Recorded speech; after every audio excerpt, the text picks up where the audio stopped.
እንዴት ከረማችሁ? እንግዲህ ዛሬ ደግሞ በአንድ ርዕሰ ጉዳይ ላይ ተመልሼ መጥቻለሁ። ያው ራሴን እንግዲህ ኢቲካሊ ነው ራሴን በማስተዋወቅ መጀመር ስላለብኝ ሲስተር ሀና ጌታቸው እባላለሁ። ስለዚህ ዛሬ ደግሞ እስቲ የማህፀን መውጣት ችግር ምንድን ነው፣ ማህፀን መውጣት ራሱ የሚለው ምንድን ነው የሚለውን እንግዲህ መነጋገር ስለፈለኩ ወይ በዚህ ጉዳይ ላይ ትንሽም ቢሆን እውቀት ሼር መዳረግ ስላለብን መጥቻለሁ። እንግዲህ ማህፀን ራሱ መጀመሪያ ከችግሩ በፊት ማህፀን ስላፈጣጠሩ ትንሽ ማውራት ስላለብን ነው። እንግዲህ ማህፀናችን አፈጣጠሩ ከሽንት ፊኛችን ጀርባና ከፊንጢጣችን ፊት ለፊት ነው ያለው ማለት ነው በአፈጣጠር። ስለዚህ የማህፀን መውጣት ማለት ካለችበት ቦታ ላይ ዝቅ ስትል ከተፈጥሮ ካስቀምጣት ቦታ ላይ ዝቅ ስትል እንግዲህ የማህፀን መውጣት ችግሮች ገጠሙን ብለን እንላለን ማለት ነው። ምክንያቱም ማህፀንን ወጥሮ የሚይዘው እነዚህ ቴንደን የምንላቸው ጅማቶች መላላት ነው። እንግዲህ አንዱን የማህፀንን ከዛ ከተቀመጠበት ቦታ ዝቅ እንዲል የሚያደርገው ማለት ነው። እነዚህ የማህፀን እንግዲህ ወጥረው የሚይዙ ጅማቶች ማህፀንን ከቦታዋ እንዳትንቀሳቀስ አድርገው በእርግዝና ወቅት ቢሆን በተለያየ ጊዜ ቦታዋ ላይ እንድትሆን አድርገው የሚይዙ እነዚህ የማህፀናችንን ወጥረው የሚይዙ እነዚህ ቴንደኖች ወይ ደግሞ ጅማቶች እንግዲህ በተለያየ ጉዳይ የመላላት ችግር ይገጥማቸዋል ማለት ነው። ስለዚህ እነዚህ የመላላት ችግሮች እንግዲህ ስቴጆች አላቸው ወይም ደረጃዎች አላቸው። እስከ 4 ደረጃ ነው እንግዲህ አንድ የማህፀን የመላላት ወይ ስቴፖቹ ወይም እንግዲህ የሚሄዱት እስከ 4 ስቴፕ ድረስ ነው። ግን ከዛ በፊት የማህፀን መላላት ምንድን ነው የሚለው ትንሽ እንግዲህ ስለ ማህፀናችን አፈጣጠር አናቶሚ አውርቻለሁ። ወጥሮ ስለሚይዙት ቴንደኖች አውርቻለሁ። የእነሱ መላላት እንግዲህ የማህፀን መውጣት ችግርን ይዞ ይመጣል ማለት ነው። ከዛ ግን ምክንያቶቹ ምንድን ናቸው? የማህፀን መላላትን ወይ የማህፀን መውጣትን ችግር ይዘው የሚያመጡ ችግሮች ምንድን ናቸው ብለን እንግዲህ ስናወራ የመጀመሪያውና ዋነኛው ይሄ ሚኖፖዝ በምናረጥበት ጊዜ የኦስትሮጅን እና የፕሮጀስትሮን ተፈጥሮ ውስጣችን አለ። ኦስትሮጅን የሚባለው ሆርሞን ሲቀንስ እዛ ጋር ቴንደኑን የሚያወፍረው የሚያዳብረው ወጥሮ እንደዚህ የሚያደርገው እንትን በቀነሰ ቁጥር እየላላ ይመጣል ማለት ነው። ስለዚህ አሁን የወር አበባችን መቅረት ማረጣችን ተፈጥሮ እንግዲህ ያመጣውን እነዚህን ሂደቶች አንዱ ችግር ሆኖ ይመጣል ማለት ነው በሌላ በኩል በጤናችን ላይ። ሌላው ደግሞ በጣም ከባድ ውፍረት አንዱ ለዚህ ችግር ይሆናል። ሌላኛው ደግሞ ተደጋጋሚ ያለምንም እረፍት በማህፀን አምጦ መውለድ። በተለይ በጣም በርካታ ልጆችን በተደጋጋሚ ማማጠና በማህፀን አምጦ መውለድ እነዚህ አንድ ናቸው። ሌላ በጣም ከባድ የሚባል ሳል በተለይ በጣም ክሮኒክ የምንላቸው ሳሎች አሉ። በጣም ያለማቋረጥ በጣም ድርቅ ያለ ሳል እነዚህ። ሌላው ደግሞ ድርቀት ዋነኛው ነው። ምክንያቱም ተደጋጋሚ ድርቀት በያዘ ቁጥር ግፊቶች አሉ። የሆዳችን ግፊት የማህፀናችን ግፊት ላይ ጫና ያመጣል። ያ ደግሞ ያ ጫና ያንን አካባቢ በፕሬዠር እየለጠጠው እያወረደው ይመጣል ማለት ነው። እንግዲህ በዚህ ምክንያት የማህፀን መውጣት ችግሮች ይገጥሙናል ማለት ነው። ቅድም እንደነገርኳቸው የመጀመሪያው ስቴጅ የማህፀን መውጣት ምንለው አለ፣ ሁለተኛው ስቴጅ አለ፣ ሶስተኛው ስቴጅ አለ፣ አራተኛው ስቴጅ አለ። እነዚህ እንግዲህ ማኔጅመንታቸው እንደ ስቴጃቸው ነው ማለት ነው። ስለዚህ አሁን ምንድነው ማኔጅመንታቸው? በምንድን ዘዴና ህክምና ነው ይሄ የማህፀን መውጣት ችግር ሊቀረፍ የሚችለው? ምልክቶች ውስጥ ምን ይመስላሉ? እንደዚህ አይነት ነገሮች ሲገጥሙን ወይ መኖራቸውንስ እንዴት ነው ማወቅ የምንችለው የሚለውን እንግዲህ እንነጋገራለን ማለት ነው። ለምሳሌ አሁን የማህፀን መውጣት የመጀመሪያው ደረጃ የሚባለው ማህፀናችን ከቦታው ዝቅ ይላል። ብዙ ጊዜ ሲምፕተም ላይኖረው ይችላል ወይ ምልክቶቹን ላናይ እንችላለን። ሁለተኛ እያለ ሲሄድ ግን ምንድነው የሚሰማን ነገር? ማህፀናችን ውስጥ አንድ ነገር ወይ እንደዚህ ውትፍ ያለ የሆነ ነገር ዝቅ ብሎ እዛ ቦታ ላይ የሆነ ነገር ብቻ የማይሰማን ኮንፈርት የማይሰማን ነገር ጥሩ ስሜት የማይሆንን ነገር እዛ ማህፀናችን የታችኛው ክፍል ውስጥ ግብት ብሎ የወጥሮ ያዘን ነገር እንዳለ ይሰማናል ማለት ነው። ስለዚህ ደረጃዎቹ እንግዲህ በጨመረ ቁጥር ዝቅ እያለ በመጣ ቁጥር በጣም ምንም ምክንያት የሌለው የወገብ ህመም፣ በጣም ምንም ምክንያት የለውም የወገብ ህመም፣ እዚህ ጎንና ጎናችን ላይ የህመም ስሜት መሰማት፣ ሽንታችንን በአግባቡ እንዳይወጣ ማድረግ፣ ሰገራችንን ለማውጣት መቸገር፣ እንግዲህ እዛ ደረጃ ይደርሳል ማለት ነው። ማህፀናችን ዝቅ እያለ ሲመጣ እነዚህ አይነት ዋነኛ ምልክቶች እንግዲህ ይታያሉ ማለት ነው። ስለዚህ እነዚህ ምልክቶች ከታዩ እስቲ እናንተ እንደዚህ አይነት ምልክቶች የሚታያችሁ ሰዎች ካላችሁ ያለምንም ምክንያት ማህፀናችን ውስጥ የገባ የሆነ እዛ ቦታ ዝግት አድርጎ የያዛችሁ ስሜት ካላችሁ እንግዲህ አስተያየት ላይ እንድትሰጡ፣ እንደዚህ አይነት ነገሮች ሲመጡ የማናውቀው እንድናቅ፣ ሌላ ደግሞ እንድንማማርበት፣ አስተያየት እንድንሰጥበት፣ የገጠመን ችግር ካለ እንድንመካከርበት ነው እንግዲህ እነዚህ የሕክምና መረጃዎች ወደ እናንተ የሚመጡት ማለት ነው። ስለዚህ እነዚህ ምልክቶች እንዳሉ ሆነው አራተኛና እንግዲህ የመጨረሻው ማለት በትክክል ማህፀናችን በብልታችን ውስጥ ወጥቶ በደንብ በእጃችን ወይ በአይናችን ፊል እናደርገዋለን ማለት ነው። ስለዚህ አሁን ምንድነው ማኔጅመንታቸውን በዚህ ደረጃ ይለያያል ማለት ነው። የመጀመሪያው እንግዲህ እነዚህ የመጀመሪያው ስሜቶች ሲሰሙን የሚወሰደው እንግዲህ እርምጃ ወይ ደግሞ የሚወሰደው የህክምና ምክር የሚባለው ኪጋል ኤክሰርሳይዝ የምንለዋል።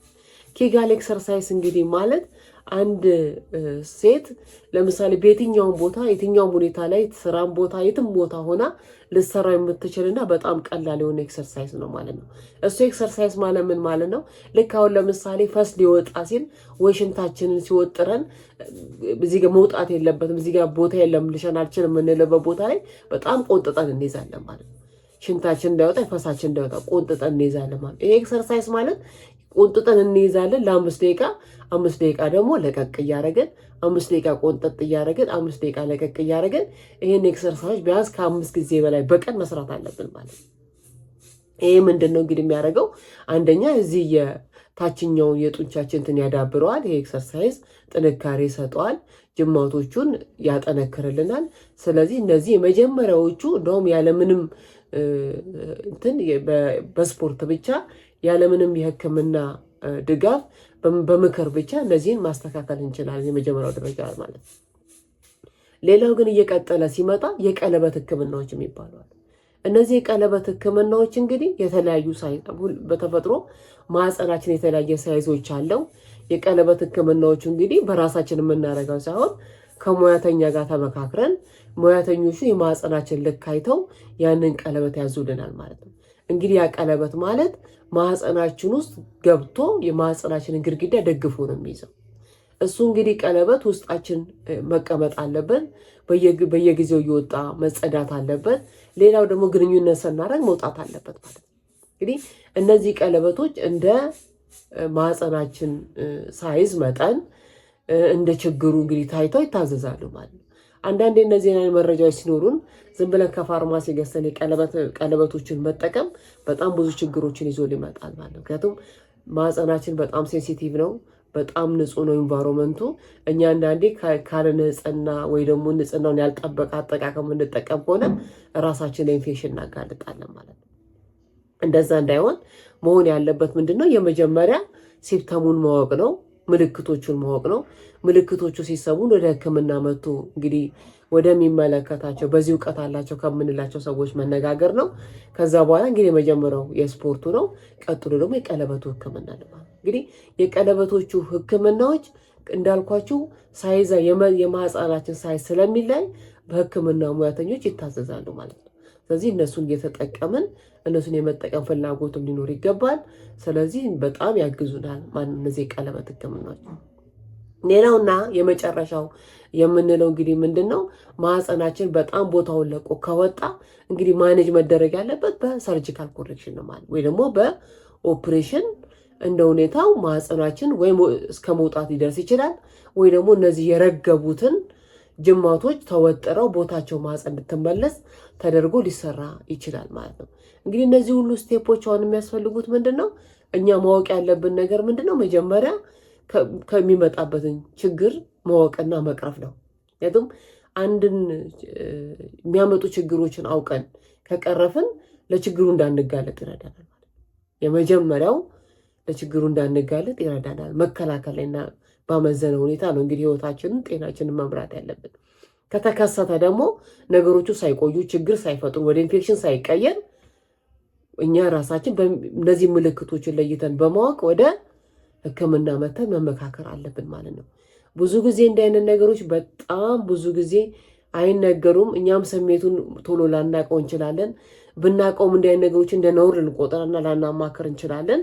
ግን እኔ በልምዴ በሕክምና ደግሞ እስከ ብዙ ሴቶች ጋር ችግሩ ገጥሟቸው መተን ተመካክረን መፍትሄ እንግዲህ የሕክምናው መፍትሄ የሰጣቸው ብዙ ሰዎች እንዳሉ አውቃለሁ ማለት ነው። ግን ብዙ ጊዜ ሲመጡ ራሱ ተሸማቀው ነው ማህፀኔ ወጥቷል በእጄ ነክቼዋለሁ እስኪሉ ድረስ ነው ተሸማቀው የሚመጡት። ይሄ ማለት እፍረት አይደለም። ወደ ሕክምና መጥቶ ችግሮችን መመካከር ምንም መፍረት አይደለም። ያ ሰው በጣም ብልህ ነው ማለት ነው። ችግሮቹ ሳይባባሱ መፍትሄ ላለው ነገር ላይ መጥቶ መመካከር፣ መነጋገር እንግዲህ ትልቁና መልካሙ ነገር ነው ማለት ነው። የመጨረሻው ደግሞ ምንድነው እንግዲህ ማስተካከል ያለብን ከሕክምናዎቹ ውጭ አመጋገባችን ላይ አመጋገባችን ቅድም እንዳነሳሁላችሁ አንዱ ክብደት ነው፣ በጣም ከፍተኛ ውፍረት ነው። ስለዚህ አመጋገባችን ላይ ዳይታችን ላይ መስራት አለብን ማለት። ሁለተኛው ደግሞ ድርቀት ነው። ድርቀት እንግዲህ ተደጋጋሚ ሲመጣ የሚፈጠሩ ችግር ነው ድርቀት። ድርቀቱን ደግሞ መከላከል የምንችለው ምንድነው? በጣም ከፍተኛ ውሃ በመውሰድ እነዚህ ፋይበር ዳይቶች የሚባሉትን ስራስርነት አላቸው የሚባሉ ምግቦችን በመመገብ ድርቀትን መከላከል እንችላለን ማለት ነው። ሌላው ደግሞ እንግዲህ ቅድም እንደነገርኳችሁ ስናርጥና የወር አበባችን ሲቀር ኦስትሮጅን የሚባለው ሆርሞን ሲቀንስ የሚፈጠረው እንግዲህ እሱ ምንድነው ማድረግ እኛ የምንችለው ማለት ነው። አንዱ እና የመጀመሪያው አመጋገባችን ላይ ከሐኪሞች ጋር መመካከር። ኦስትሮጅን እንዲተኩ የሚችሉ ምግቦች ምንድን ናቸው? እነዚህ ምግቦችን እንዴት ነው ልናገኝ የምንችለው? አንዳንዴ ደግሞ በጣም ምግቦቹ ሊገኙ የማይችሉ ከሆነ ሆርሞናል ሪፕሌስመንቶች ወይ ደግሞ ሆርሞናል ትሪትመንቶች ይሰጣሉ ማለት ነው። በጣም ሲቪር ከሆነና በጣም የኦስትሮጅን መጠናችን በጣም ሌቭሉ እየወረደ የሚመጣ ከሆነ ምክንያቱም ኦስትሮጅን በጣም ትልቅ ሚና ስላለው እኛ ሴቶች ላይ ጤናችን ላይ በጣም ትልቅ ሚና ስላለው ኦስትሮጅኖችን ሌቭሉ እንዲስተካከል እንግዲህ በሕክምና ሐኪሞች በተለይ ስፔሻሊስት ጋይኖኮሎጂስቶች የማህፀንና ጽንስ በጣም ስፔሻላይዝ ሐኪሞች ነው መመካከርና መድኃኒቶቹ መውሰድ ወይ ደግሞ እንደ የሰርጂካል የኦፕሬሽን ኮሬክሽኖች እንግዲህ ሊደረግ ይችላል ማለት ነው። ስለዚህ እነዚህ ነገሮች ተረድታችሁኛል ወይ? ለመሆኑ በመጀመሪያ የማህፀን መውጣት ማለት ራሱ እንዲህ ቀለል አድርገን ስናየው ኖርማል ሊመስል ግን ከባድ ነገር ነው። አንድ ሴት ልጅ ማህፀኗ እየወጣ ከተቸገረች ለብዙ ኢንፌክሽኖች የምትጋለጥበት ነው። ካላት ማህበራዊ ህይወት ጋር ችግር ውስጥ የምትገባበት ሁኔታ ነው። ብዙ ነገሮቹ ከባድ ስለሚሆኑ እነዚህ አይነት ችግሮችን መኖሩን አውቀን ከሌለም ሊያመጡ የሚችሉ ችግሮችን መከላከል አለብን። ካለም ደግሞ ነገሮቹ ሳይባባሱ ነገሮቹ ችግር ውስጥ ሳያስገቡን ወደ ኢንፌክሽን ሳይቀየር ወይ ደግሞ ወደ ከፍተኛ ወደ ኦፕሬሽን ሳይቀየር በእነዚህ በቀላል ነገሮች እንግዲህ መከላከልም መታከም እንችላለን። የመጀመሪያ ያልኳቸው ስፖርቱ ነው፣ ኪጋን ኤክሰርሳይዝ ይባላል። ሁለተኛ ያልኳቸው የቀለበት ህክምናዎች ናቸው። ሶስተኛ ያልኳችሁ እንግዲህ በሐኪም ተረድተን የኦፕሬሽን ህክምናዎች ናቸው። አራተኛ ደግሞ አመጋገባችንን ማስተካከል ማለት ነው። አመጋገባችንን ማስተካከል ማለት ድርቀትን መከላከል፣ ኦስትሮጅን የሚለውን ሆርሞን ለማስተካከል፣ ውፍረትን መቀነስ፣ እነዚህ እንግዲህ ዋናዎቹ ናቸው። ዛሬ እንግዲህ ልጄ መጥቻለሁ። በጣም ደጋግም የምላችሁ ነገር አለ። አስተያየት ላይ ጻፉ። እኔ ላይክ እና ሼር ብታረጉ ምናልባት በዚህ የተቸገሩ እናቶች፣ እህቶች፣ ሴቶች ሊኖሩ ስለሚችሉ ዝም ብለው የቆዩ ካሉ ይሄ ነገር ለካ እንደዚህ ነው፣ ለካ የሚሰማኝ ጊዜ ማህፀኔ ውስጥ አላስኬድ እያለ እየተቀረቀረ የሚያስጨነቀኝ ነገር እሱ ነው ብለው ወደ ህክምናውን ለማማከር ለዚህም ህክምና መፍትሄ እንዳለው ሊረዱ ይችላሉ ማለት ነው። እንግዲህ ሰላም ያገናኘን። ዛሬ ያለኝ ይሄ ነው። አስተያየት ስጡ፣ ሀሳብ ስጡ። በሰላም ያገናኘን። ደህና ሁኑልኝ። ቻው።